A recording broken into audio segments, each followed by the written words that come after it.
So welcome to the standards batch, जो exclusively हम लोग स्टैंडर्ड्स जो ड्यूरिंग द कोर्स हम लोग पढ़े थे, राइट? या अब जो हम लोग को इसके अंदर जो पढ़ना है स्टैंडर्ड्स के अंदर, वो बेसिकली पूरे सारी चीज़ें इकट्ठा हर एक स्टैंडर्ड में क्या लिखा हुआ है, क्यों लिखा हुआ है, ये सारी चीज़ें हम लोग एक्सक्लूसिवली पढ़ेंगे, right? But before we talk about standards, हमें बहुत डिटेल में स्टैंडर्ड्स पढ़ना है, बराबर? तो उसके लिए पहले सबसे इंपॉर्टेंट जो डिस्कशन हमें करना है वो होगा as to why standards first. कितने अलग अलग तरीके के स्टैंडर्ड्स हम लोग को देखने हैं उसके बारे में डिस्कशन होगा। एंड फिर उसके बाद हम लोग रोज दो दो तीन तीन चार चार जैसे बनेगा वो स्टैंडर्ड्स हम लोग रोज पढ़ेंगे, बराबर के नहीं? और फिर उसके बाद हम लोग उसका रिविजन डिस्कशन जो भी रहेगा वो एज यूजुअल अपना चलते रहेगा, right? So let us start with what we are going to discuss, very important thing, that is standards, right?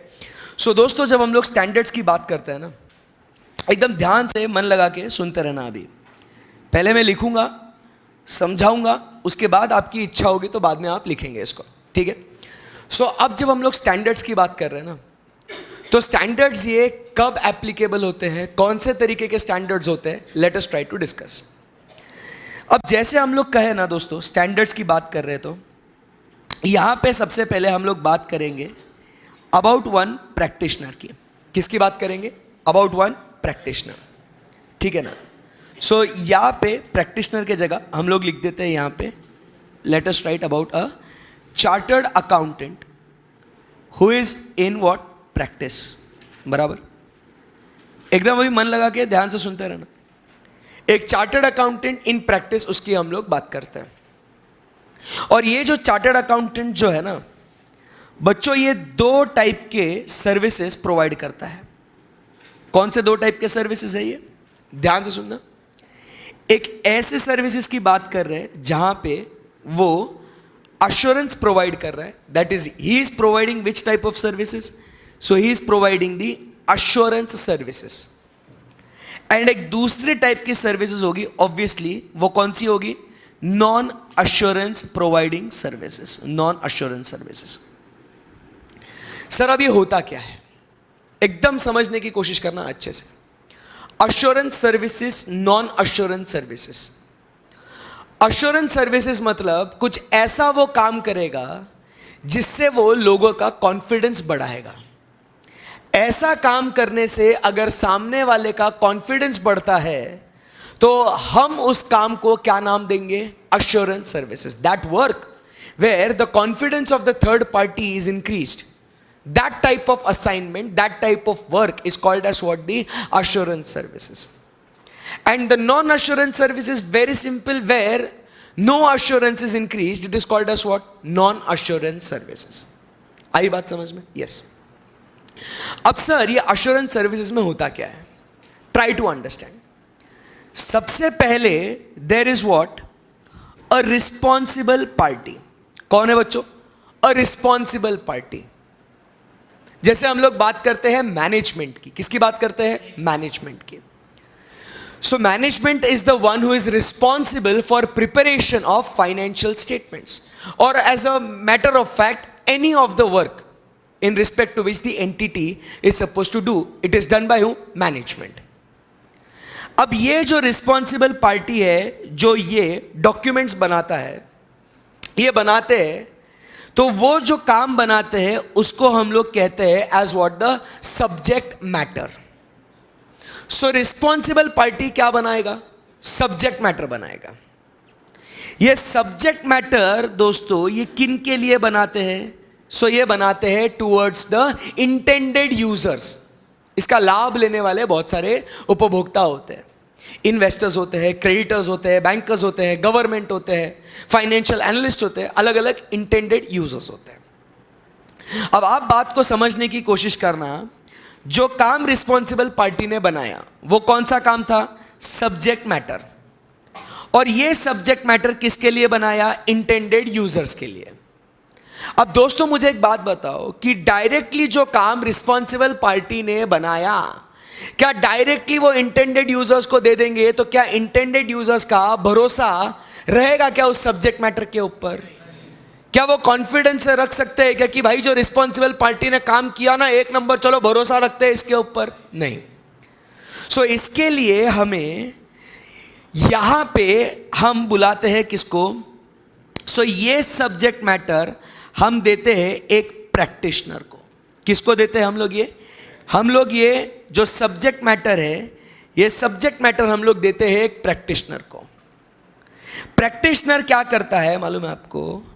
Practitioner इस सब्जेक्ट मैटर को इवैल्यूएट करता है। क्या करता है? उसको इवैल्यूएट करता है, चेकिंग करता है, वेरिफिकेशन करता है, एनालाइज करता है, रिव्यू करता है। ये उस सब्जेक्ट मैटर को वो इवैल्यूएट करता है। एंड ये इवैल्यूएट कैसे करता है? So this evaluation is done against the given criteria. जो भी सब्जेक्ट मैटर है ना, let's say for example financial statements. अब फाइनेंशियल स्टेटमेंट्स बने होंगे तो वो किसी क्राइटेरिया के अनुसार बने हुए होंगे ना, और वो क्राइटेरिया क्या होगा? अपना फाइनेंशियल रिपोर्टिंग फ्रेमवर्क, बराबर के नहीं? तो हर एक वो सब्जेक्ट मैटर बनता है किस बेसिस पे? On the basis of a certain criteria. So यहां पे वो सब्जेक्ट मैटर एक प्रैक्टिशनर लेगा, उसको इवैल्यूएट करेगा, बराबर के नहीं? और फिर क्या करेगा? वो चेक करेगा कि वो सब्जेक्ट मैटर उस क्राइटेरिया के हिसाब से बना हुआ है या नहीं बना हुआ है। एंड फिर उसके बाद ये वो क्राइटेरिया के बेसिस पे इवैल्यूएट करके वो अपना ओपिनियन देगा। क्या देगा वो अपना बच्चों? ओपिनियन देगा, बराबर। और ये ओपिनियन किसको देगा? ये इंटेंडेड यूजर्स को। और अब जब वो ओपिनियन वो इंटेंडेड यूजर्स देखेंगे और उसके बेसिस पे अब मुझे बताओ, क्या इन इंटेंडेड यूजर्स का कॉन्फिडेंस बढ़ा या नहीं बढ़ा? बढ़ा। सो ऐसा जो काम एक प्रैक्टिशनर ने किया उसको हम लोग कहते हैं क्या? Providing of assurance services. इसमें आप सामने वाले का कॉन्फिडेंस, सामने वाले का भरोसा आप बढ़ा रहे हो। सो ऐसी जो एक्टिविटी आप करते हो ना, उसको हम लोग क्या कहेंगे? उसे हम लोग क्या कहेंगे? Assurance services. Any difficulty till here?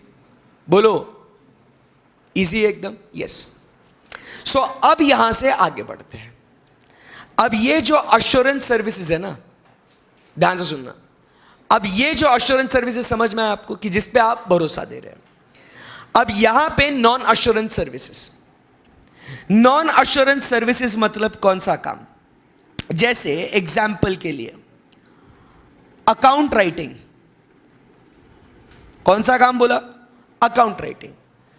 एक चार्टर्ड अकाउंटेंट ने अकाउंटिंग का काम किया क्लाइंट के लिए। मैं बुक्स ऑफ अकाउंट्स मेंटेन कर रहा हूं, कर सकता हूं क्या मैं? हाँ, कर सकता हूं। ऑब्वियसली जब मैं अगर बुक्स ऑफ अकाउंट्स मेंटेन कर रहा हूं तो मैं उसका ऑडिट नहीं कर सकता। सही बात है ना एकदम? यस।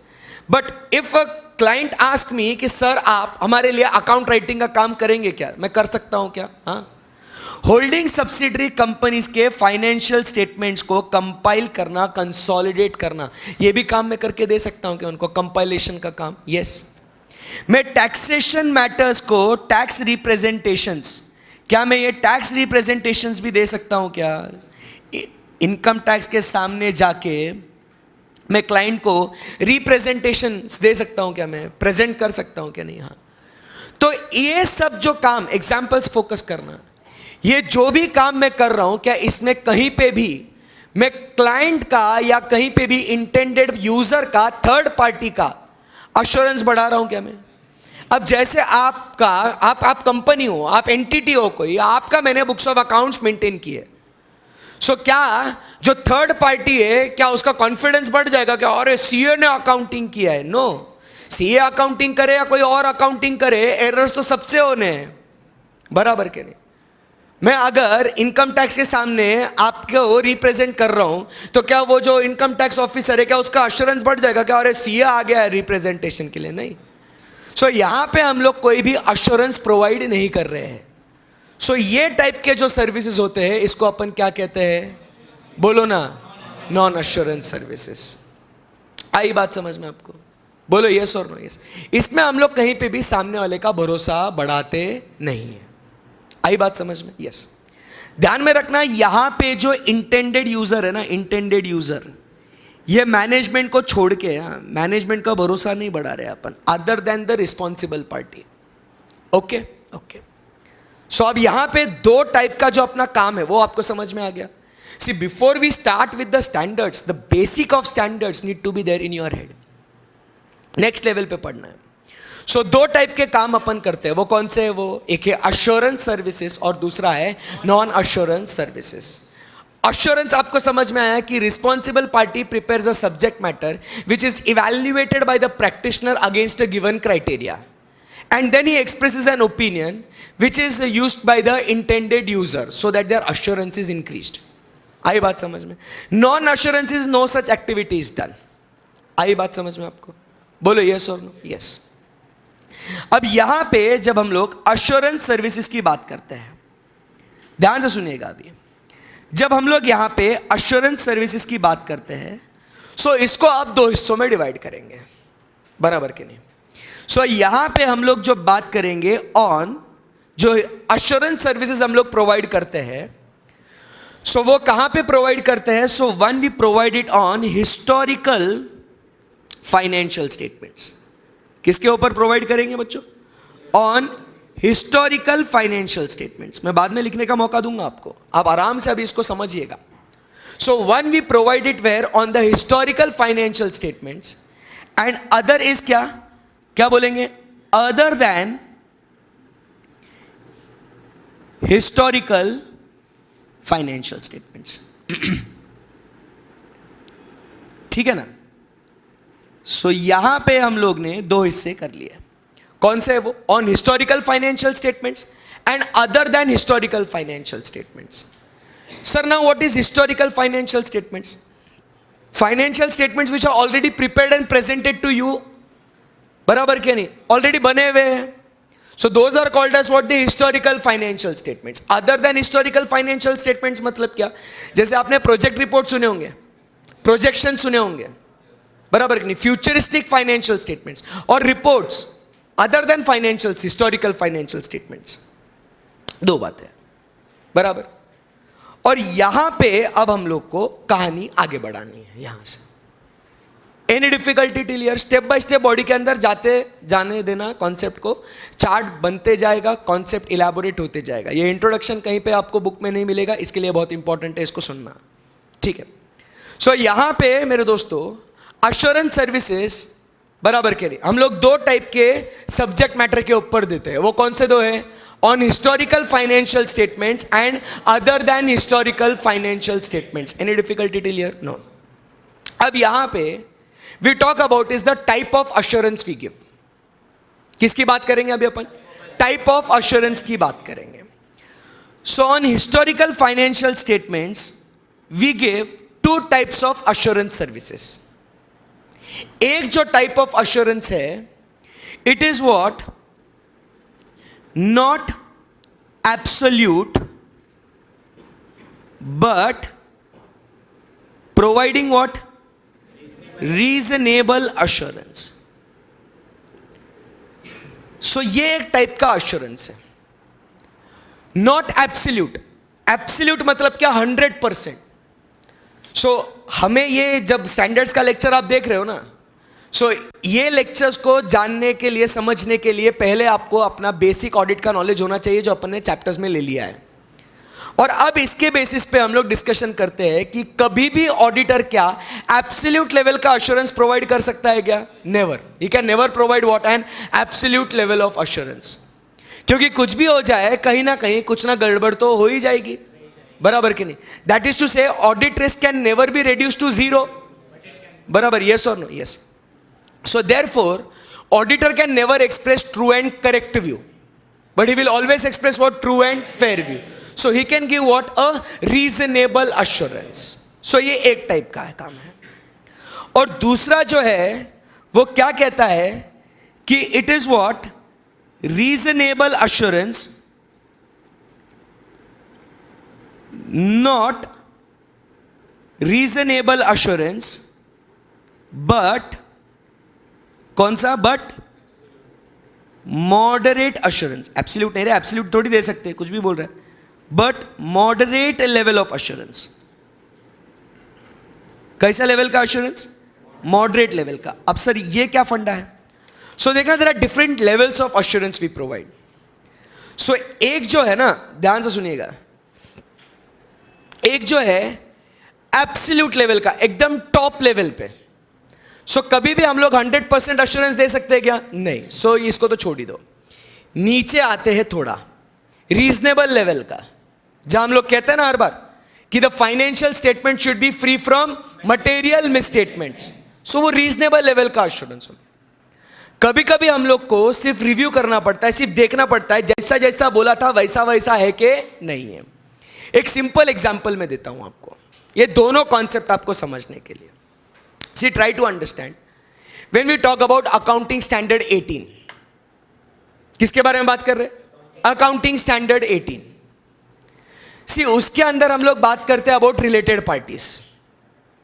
अब रिलेटेड पार्टीज की जब बात करते हैं तो उसके अंदर डिस्क्लोजर देना पड़ता है फाइनेंशियल स्टेटमेंट्स के अंदर. तो जैसे आपको AS 18 में बोला था डिस्क्लोजर देने के लिए, उस पैटर्न में जैसे कि related party, relationship, amount, transaction, वो जो भी उसके टर्म्स हैं वो आपको बराबर से जैसे डिस्क्लोज करने बोला था AS 18 के हिसाब से, क्या आपने वैसे का वैसा डिस्क्लोजर किया या नहीं किया?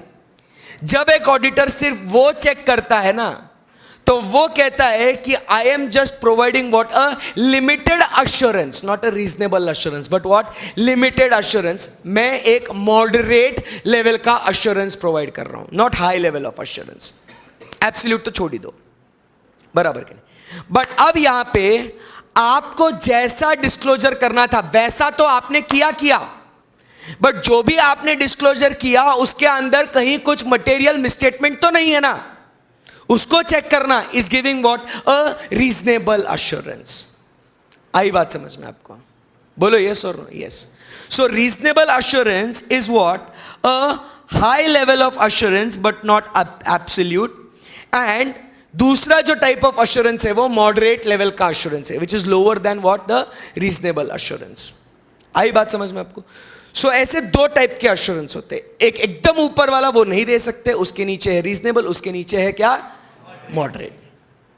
सो जब हम लोग ऐसी एक्टिविटी करते हैं ना जहां पे हम लोग हिस्टोरिकल फाइनेंशियल स्टेटमेंट्स पे हम लोग रीजनेबल अश्योरेंस प्रोवाइड करते हैं, उस एक्टिविटी को नाम दिया गया है that what you do is called as what the audit. क्या कहते हैं उसको? उस एक्टिविटी को कहा जाता है ऑडिट. आई बात समझ में? कि on historical financial statements when you provide a reasonable assurance, that activity is called as the audit.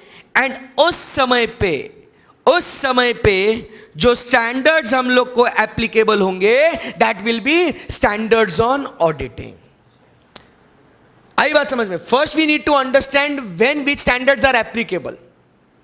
So when the work is conducted on historical, अभी आप देखना जब भी हम लोग SS पढ़ेंगे ना, आपको स्पेसिफिकली फाइनेंशियल स्टेटमेंट्स ही दिखेगा, बिकॉज ऐसे are applicable on what? The financial statements. और जहां पे आप कैसा अश्योरेंस की बात करेंगे?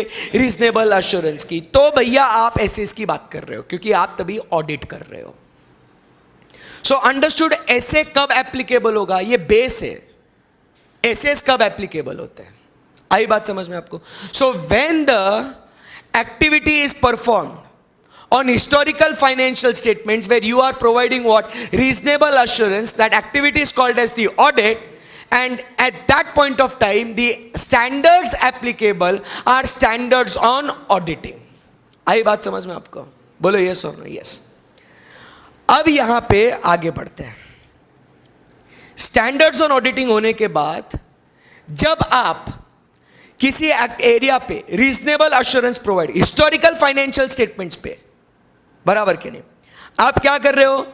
मॉडरेट लेवल का अश्योरेंस देख रहे हो. मतलब आप सिर्फ क्या कर रहे हो यहां पे?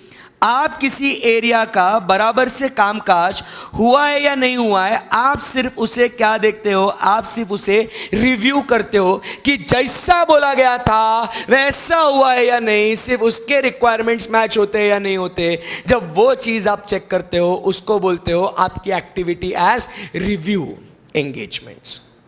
एंड उस घड़ी उस समय जो स्टैंडर्ड्स आपको एप्लीकेबल होते हैं वो स्टैंडर्ड्स आपको एप्लीकेबल होते हैं standards on review engagements, SRE।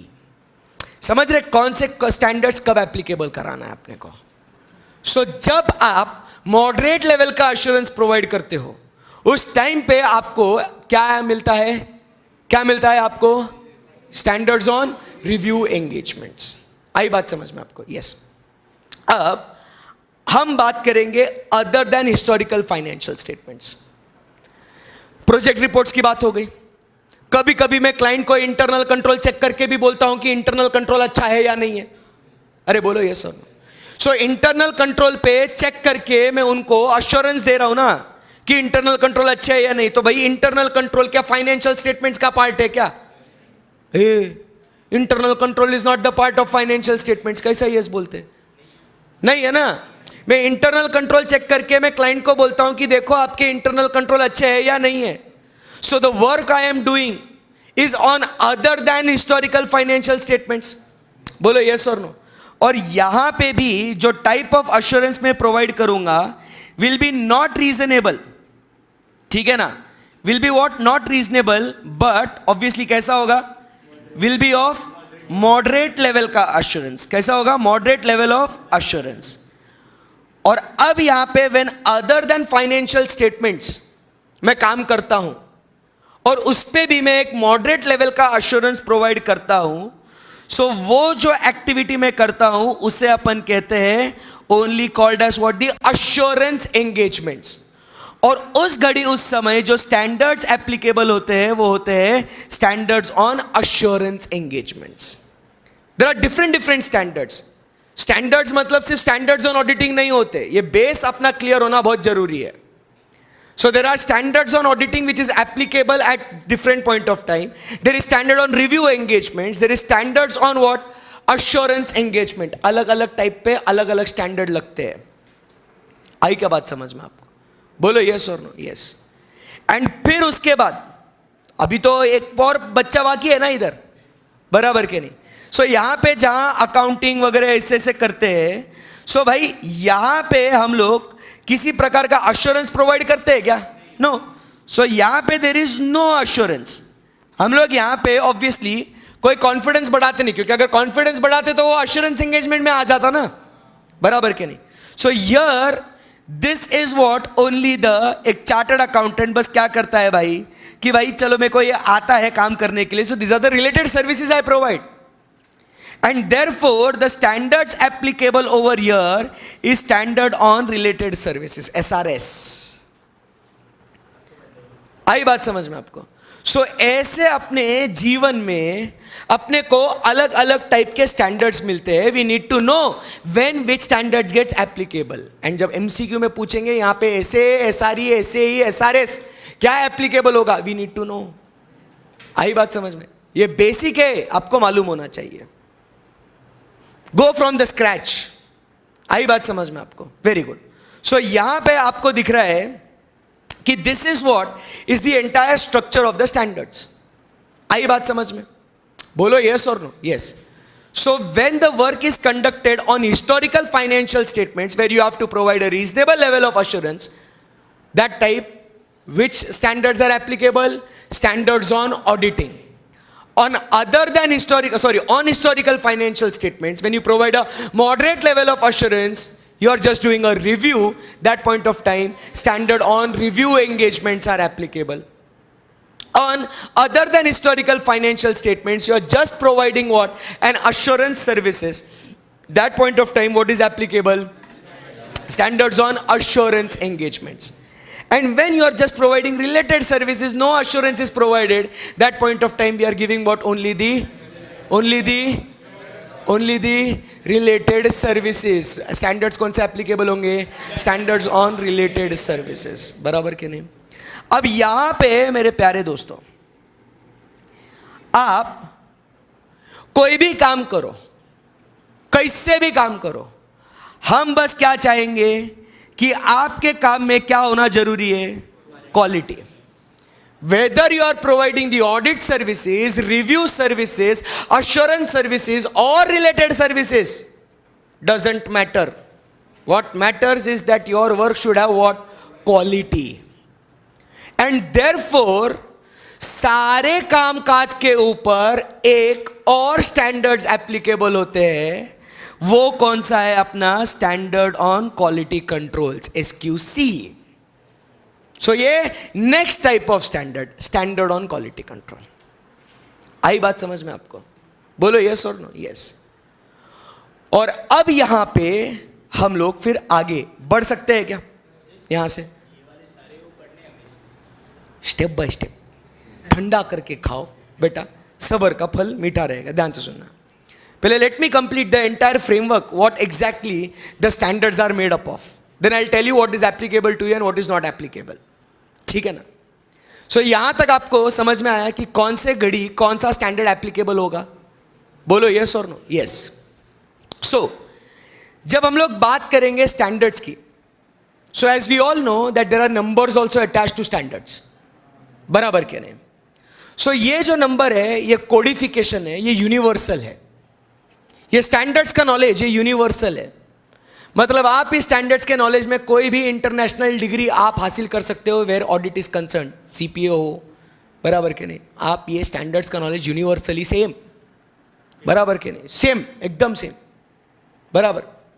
सो यहां पे जब हम लोग SQC की बात करते हैं, so we have from 1 to 99 ये कोड है.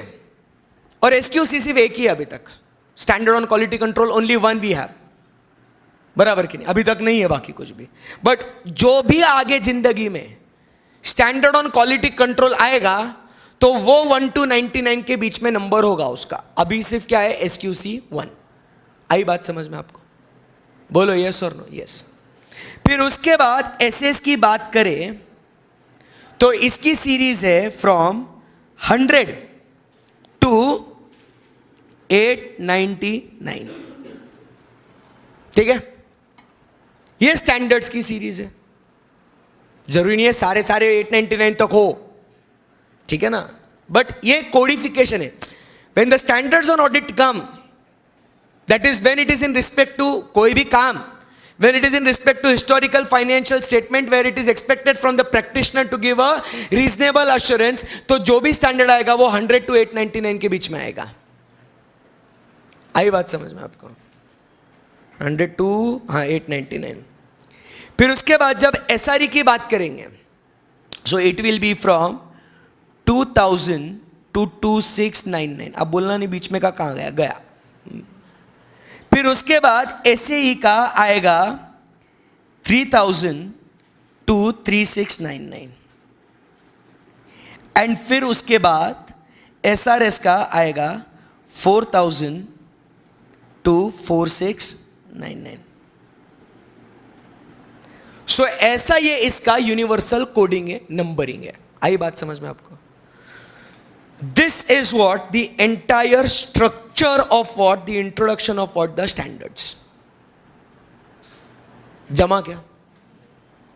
When we talk about IPCC and interlevel, उन्हें सिर्फ और सिर्फ SS एप्लीकेबल है अप टू SS 720. 800 की सीरीज नहीं है. किताब में मॉड्यूल में आपको 800 की सीरीज दिखती होगी, बट वो आपके लिए एप्लीकेबल नहीं है, दे के रखा है. फाइनल लेवल पे सब है. SA, SRE, SRS, SAE, SQC, सब, everything. Okay, done. So did you understand कि हम लोग को क्या पढ़ना है? सो जब SA बोलेंगे तो क्या एप्लीकेबल होगा, SRE बोलेंगे, SAE बोलेंगे या SRS बोलेंगे तो क्या एप्लीकेबल होगा, ये मालूम होना चाहिए. डन. इंट्रोडक्शन समझ में आया आपको? बोलो हाँ या ना? यस. सो अभी आप ये इंट्रोडक्शन लिख के निकालेंगे. फिर will go to standards on auditing. So आप समझ में आया ना ऐसे कब यूज होता है? बराबर के नहीं? Very good. चलो, सो स्टार्ट राइटिंग.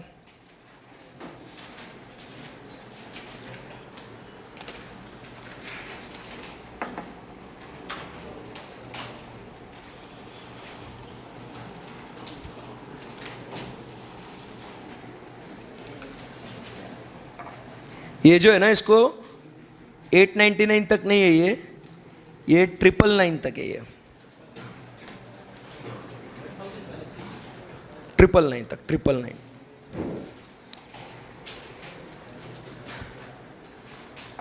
चलो चलो स्टार्ट राइटिंग।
चलो चलो राइट राइट।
चलो वो इंट्रोडक्शन वो लिख के हो गया क्या आपका? रिस्पॉन्सिबल पार्टी, सब्जेक्ट मैटर वगैरह। अरे हेलो, इतना लिख सकते हैं अभी? हाँ।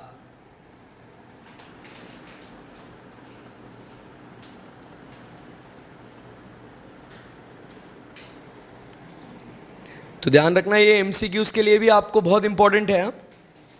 कि कौन से इसमें कौन सा स्टैंडर्ड एप्लीकेबल होगा। भले ही इंटरमीडिएट या आईपीसीसी वाले बच्चे, उनको एसए, एसआरई, एसई, एसआरएस कब एप्लीकेबल होता है, ये एग्ज़ाम में भले ही आगे वाले स्टैंडर्ड्स नहीं होंगे, बट बेसिक नॉलेज आपको एक्सपेक्टेड है कि कौन से स्टैंडर्ड्स कब एप्लीकेबल होते हैं, बराबर. So you should know that. And final वालों को तो कोई सवाल ही नहीं है, सब कुछ याद रखना है, ऑप्शन नहीं है. सर ये स्टैंडर्ड्स कॉमन है दोनों के लिए? यस. फाइनल के लिए भी हो या इंटरमीडिएट के लिए हो, आईपीसीसी के लिए हो, स्टैंडर्ड्स रिमेन द सेम, क्योंकि ऑडिट ऑडिट ही है ना भाई.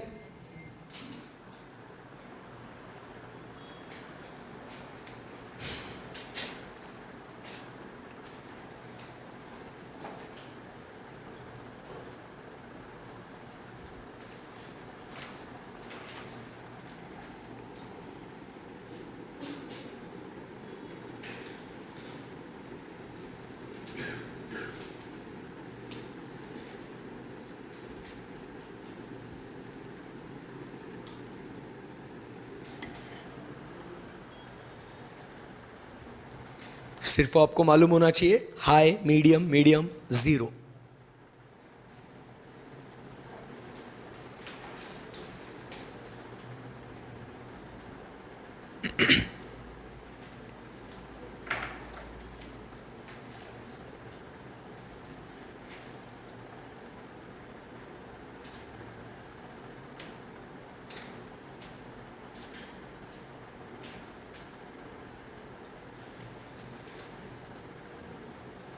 ओवर.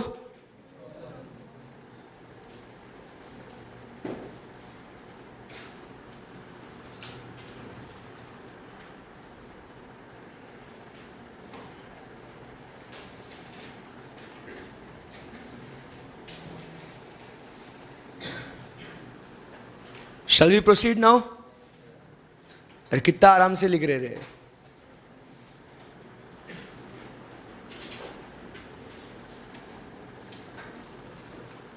चलो last 30 seconds, then we move ahead.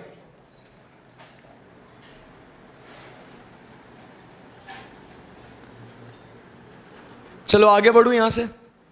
सो ये कोडिफिकेशन है जो यूनिवर्सल है, ये ध्यान में रखिएगा. पॉइंट नंबर 1, कौन सा स्टैंडर्ड कौन से घड़ी एप्लीकेबल होता है वो ध्यान में रखना. When we say standards, remember it is not only standards on auditing, उसकी फैमिली बहुत बड़ी हुई है, बराबर कि नहीं. We have SA, then we have SRE, then we have SAE, and last में we have SRS with all, सब पे एप्लीकेबल होगा क्या, एसक्यूसी. आई बात समझ में? राइट. सो अब जो हम लोग आगे बढ़ेंगे, यहां से अब मैं आगे बढ़ रहा हूं, ठीक है. और अब यहां पे हम लोग जो डिस्कशन करने वाले हैं, that will be the family of standards on auditing. Now we are very clear about standards on auditing, ये कब एप्लीकेबल होंगे करके. सो आओ दोस्तों, अब हम लोग डिस्कशन करेंगे किसके ऊपर, स्टैंडर्ड्स ऑन ऑडिटिंग के ऊपर. Standards on auditing. अब इसके अंदर भी ब्रेकअप है, इसका भी मतलब वी हैव फ्रॉम 100 टू 999 तक की सीरीज, करेक्ट है ना. सो अब यहां पे जब हम लोग स्टैंडर्ड्स ऑन ऑडिटिंग, अब आपको मालूम है कि we are talking about what, on financial statements, providing reasonable assurance. तो ये काम जो भी होगा ये फाइनेंशियल स्टेटमेंट्स पे होगा. आई बात समझ में आपको? बोलो हाँ या ना. हाँ जी. सो अब यहां पे पहले तो अपने को ओवरऑल स्टैंडर्ड्स ऑन ऑडिटिंग का स्ट्रक्चर समझना है, जिससे अपनी लाइफ स्टैंडर्ड्स ऑन ऑडिट पढ़ने के लिए आसान हो जाए, बराबर है कि नहीं. सो फर्स्ट जब अपन बात करेंगे, so we talk about is the introductory matters. किसके बारे में बात करेंगे? About introductory matters. सो ये जो इंट्रोडक्टरी मैटर्स दिए गए हैं, इसका नंबर होगा फ्रॉम 100 टू, इसे ब्रैकेट नहीं डालना मेरे को, 100 टू 199. इसका क्या नंबर होगा? 100 टू 199. सो ये इंट्रोडक्टरी मैटर्स होंगे. ऑब्वियसली अभी तक कोई भी इंट्रोडक्टरी मैटर्स से रिलेटेड स्टैंडर्ड्स ऑन ऑडिटिंग आए हुए नहीं है. So in index you can also see कि अपने पास कोई भी 100 to 199 तक का स्टैंडर्ड अपने पास कोई नहीं है. आई बात समझ में आपको? यस.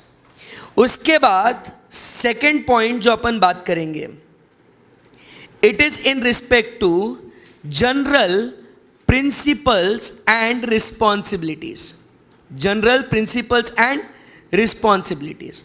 और इसका जो सीरीज होगा it will be from 200 to 299.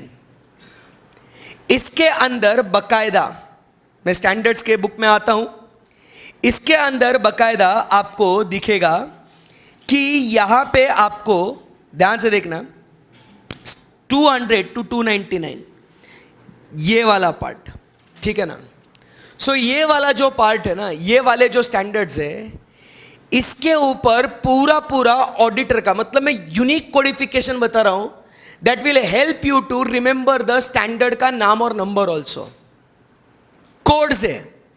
So 200 to 299 किसके बारे में बात हो रही है ये? So it is about the general principles and responsibilities की ऑडिटर साहब ने क्या क्या करना है, क्या क्या नहीं करना है when he is performing his audit.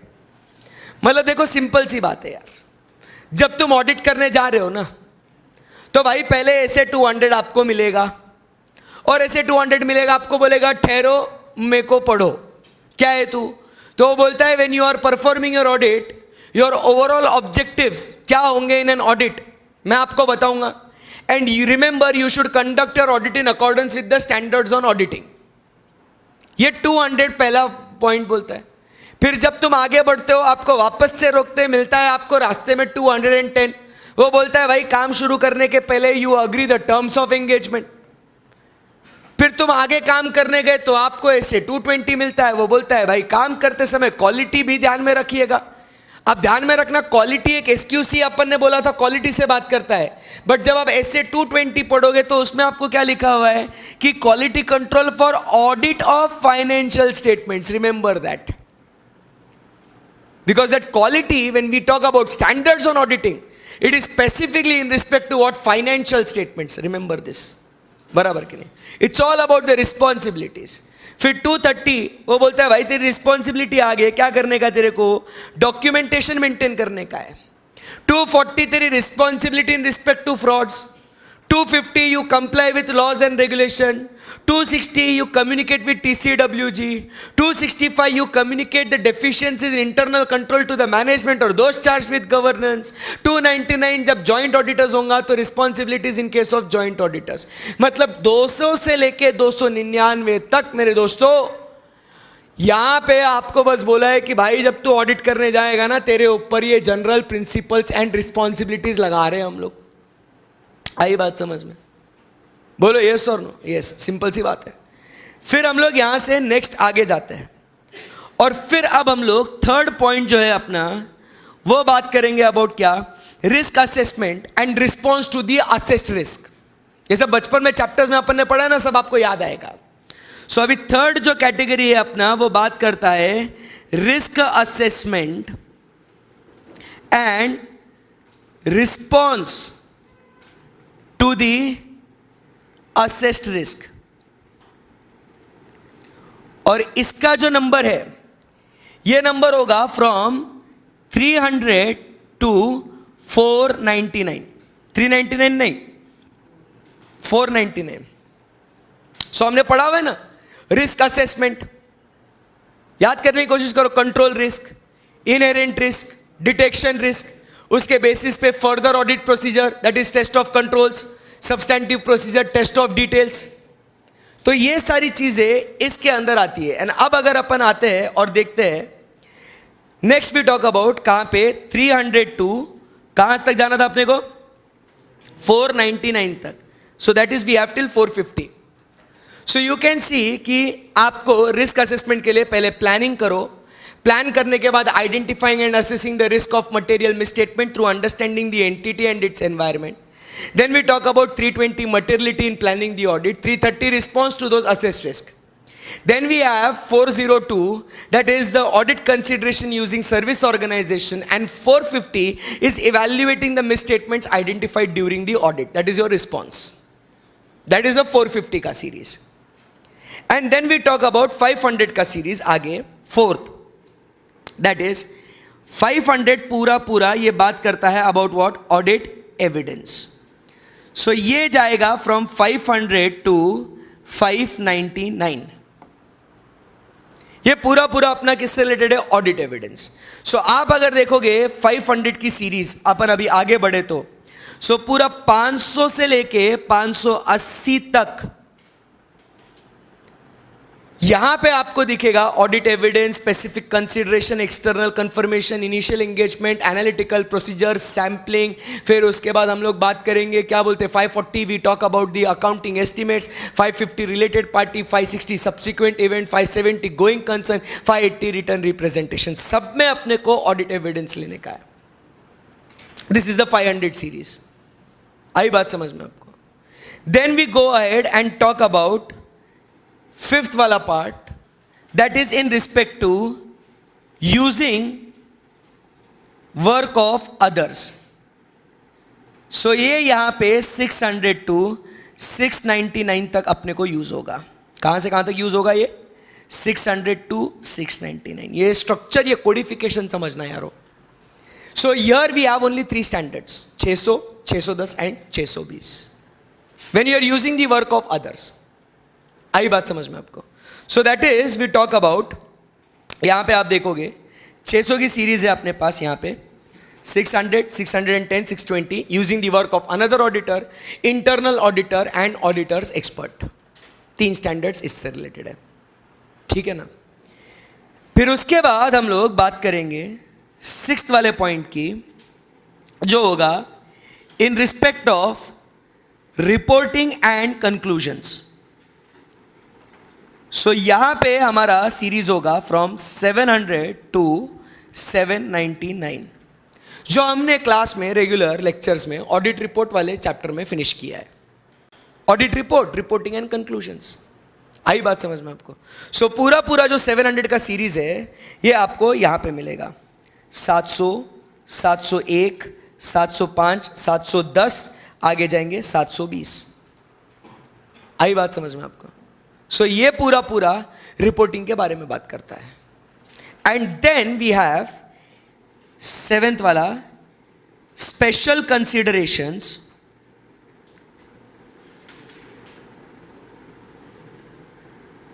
सो वो होगा from 800 to 899. Special considerations in respect to what? So यहां पे in respect of audit financial statements prepared for special purpose, specific elements और reporting on summary financial statements.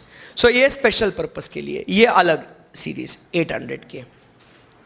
So ये जो है ये सिर्फ और सिर्फ फाइनल के लिए एप्लीकेबल है, इंटर के लिए एप्लीकेबल नहीं है. इंटर में सिर्फ और सिर्फ आपकी कहानी 720 तक रुक जाती है, बच गए आप लोग. फाइनल में तो फिर सोचने का ही नहीं है. क्या चीज़, सब कुछ है. लेना दिया तो काय को दिया, क्यों दिया, आई बात समझ में आपको? Any difficulty till here? So try to understand my dear friends, this is the universal codification for the different standards. मतलब इस स्टैंडर्ड के ग्रुप में ये चीज के बारे में बात होगी. क्लियर है एकदम? सो ये आपको पढ़ना, समझना, लिखना जरूरी है. सो ये अब स्टैंडर्ड्स ऑन ऑडिटिंग का पहला हिस्सा आप नोट कीजिए. ये कोडिफिकेशन है उसका. सो कौन से स्टैंडर्ड्स का कौन सा ग्रुप में आता है? You never know, this can be also asked in MCQ. आ सकता है ना कि बाबा ये सीरीज के ये कोडिफिकेशन में किससे रिलेटेड स्टैंडर्ड्स हैं. So whether it is in respect to reporting or conclusions, whether it is in respect to using the work of others or audit evidence, you never know. बराबर के नहीं? Yes.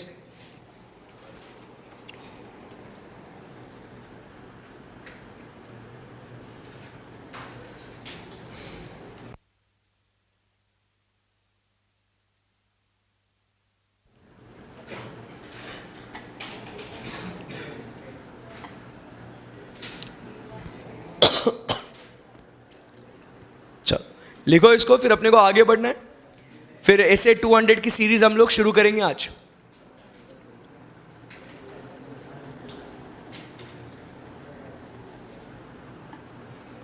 Interesting है ये दुनिया standards की, बहुत मज़ा आएगा आपको। पर ध्यान में रखना, ये पढ़ने के लिए पहले आपके बेसिक चैप्टर के कॉन्सेप्ट्स आपके थरो होने बहुत ज़रूरी है, तब जाके आपको ये स्टैंडर्ड्स पढ़ने में अलग लेवल का मज़ा आएगा। जो बच्चे इसको यूट्यूब पे देख रहे हैं या इसको घर में देख रहे हैं, प्लीज़ इसको ध्यान में रखना कि आप पहले स्टैंडर्ड्स ना करें या सिर्फ और सिर्फ एग्ज़ाम में स्टैंडर्ड्स के नॉलेज के बेसिस पे ना जाए। ये बहुत लोगों का मिसकंसेप्शन होता है कि सर हम लोग सिर्फ स्टैंडर्ड्स पढ़ के जाएंगे, पास हो जाएंगे, तो ये गलत है। इंस्टीट्यूट ने चैप्टर्स कुछ पर्पस के लिए बनाए हैं, है ना। ओके, आगे बढ़े यहाँ से। Done writing? यस।